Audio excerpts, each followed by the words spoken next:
vast, sun-baked desert stretching out like an endless sea of dust and jagged rock. It's so hot, the heat distortion literally makes the horizon warp and twist. This is Perfection, Nevada. Just 14 residents, one single narrow dirt road connecting them to the rest of the world. Total, absolute isolation. I mean, it's the ultimate locked room mystery setup, just on a massive macro scale. Among these 14 locals are Valentine McKee and Earl Bassett. They're two easygoing handymen, totally burned out on the dead-end lifestyle and exhausting odd jobs. But here's the tragic irony. On the exact morning they finally pack up their battered pickup truck, completely determined to leave Perfection behind forever, that's exactly when the trap is sprung. Section 2. Blood in the Sand, the first anomalies. Just as Val and Earl are attempting to make their grand escape, these eerie, totally inexplicable clues begin to surface. For days, a graduate student named Rhonda Lebec has been out in the desert, recording strange, really intense underground vibrations on her seismographs. Then, as Val and Earl are driving out of town, they spot Edgar, the town drunk, perched way up on a high-voltage electrical tower. But he isn't sleeping off a bender, he's dead. He literally died of dehydration, still clutching a spent rifle, absolutely refusing to step foot back on the desert floor. And honestly, it only gets worse from there. The coroner finds that Edgar was clinging to that cold steel with a frozen grip of pure terror. Whatever was down there in the sand kept him up on that tower until the brutal desert sun actually took his life. A few miles later, at old Fred's completely silent sheep farm, Val and Earl stumble into absolute carnage. Dozens of sheep just violently torn apart. And most chillingly of all, they find old Fred's severed head completely buried in the dirt, still wearing his cowboy hat. It's like his entire body was just dragged straight down by an unseen, incredibly violent force. As you can imagine, panic immediately sets in. Val and Earl race toward the highway, desperate to get out, only to slam into a terrifying reality. That single dirt road out of town, it is completely sealed shut by a massive rock slide, one that actually crushed 2 road workers. And the phone lines to call for outside help? Mysteriously and completely dead. They are walled in, guys. The trap is completely sealed shut. Section 3. The Unseen Predator. Contact is made.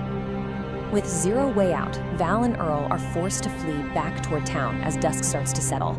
They're speeding across the dirt flats when suddenly their truck violently jolts upward, almost like they hit an immovable rock. Something latches onto the rear axle.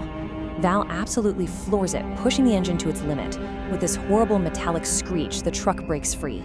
But when they finally reach Walter Chang's general store in town, they find this horrifying piece of evidence just hanging off the rear axle. It's a long, slimy, foul-smelling tentacle, absolutely covered in thick, inward-facing hooks.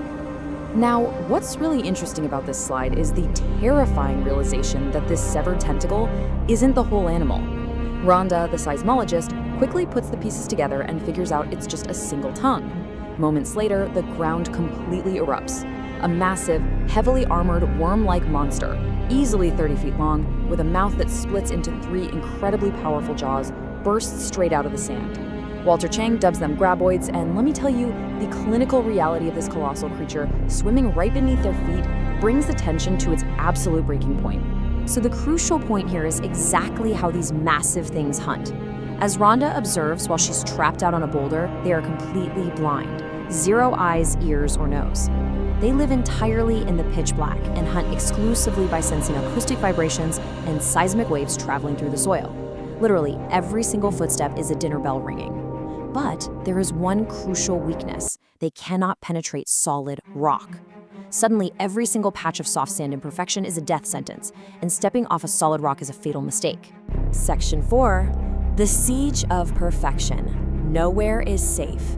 The survival thriller truly kicks into high gear here because the horrific reality finally dawns on everyone. There isn't just one monster.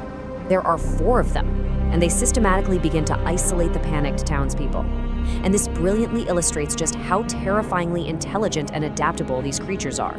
When survivors huddle on boulders, the monsters just circle patiently, like massive underground sharks waiting out their prey. When humans try hiding in regular wooden structures, the Graboids literally dig out the dirt right beneath the foundations, collapsing the floorboards, which terribly is exactly how poor Walter Chang is dragged screaming into the earth. And when hardcore survivalists Bert and Heather Gummer lock themselves in their heavily armed concrete bunker, the monster just directly rams through the basement wall, sparking an absolute deafening heavy firefight. I want you to just think about this for a moment. Really pause and consider it.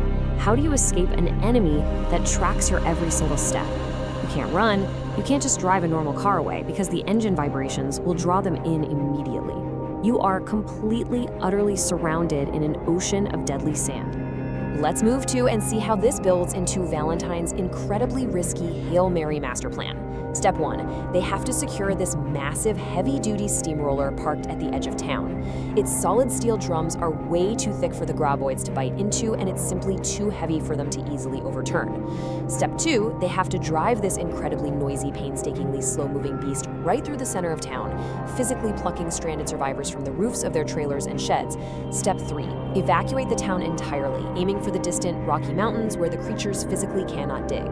Section 5. The final stand, the precipice. Of course, their slow, agonizing escape attempt fails. The steamroller falls straight into a massive trench that was intentionally dug by the beasts. Its massive steel wheels are just hopelessly stuck in the shifting sand. Trapped, with the sun quickly setting, survivalist Bert Gummer comes up with a wild idea. He uses his homemade explosives, tying them to strings like fishing lines. The monsters, sensing the vibration of the blast caps, swallow the bombs whole. It's an incredibly brilliant tactic that obliterates 2 of them in massive geysers of dirt and blue blood. But one final, highly intelligent Graboid remains, and you guys, it has learned. When they cast out the very next explosive, the creature absolutely refuses to swallow it. Instead, it uses those tentacles to intelligently pick up the live, burning bomb and chuck it right back onto the steamroller with the survivors. Bert barely manages to swat the explosive away before it detonates. Now, the final beast refuses to even surface, choosing instead to dig directly beneath the steamroller, actively trying to sink it and bury them all alive. Valentine looks out and realizes they are only a few hundred yards away from a massive, steep cliff that drops straight down into a rocky canyon. He grabs the one last explosive brick. This is it. Val jumps off the steamroller. He isn't throwing the bomb this time. He is the bait. He lights the fuse and sprints straight for the cliff edge, deliberately stomping his boots into the hard dirt to create the loudest, most frantic vibrations possible. Instantly, the subterranean wake rips through the earth right toward him, closing the distance in mere seconds. Valentine is running absolutely as fast as his legs will carry him, with the earth violently exploding upward directly at his heels. Right at the absolute razor's edge of the precipice, Val stops dead. He pivots, throws the explosive right behind him, and dives out of the way.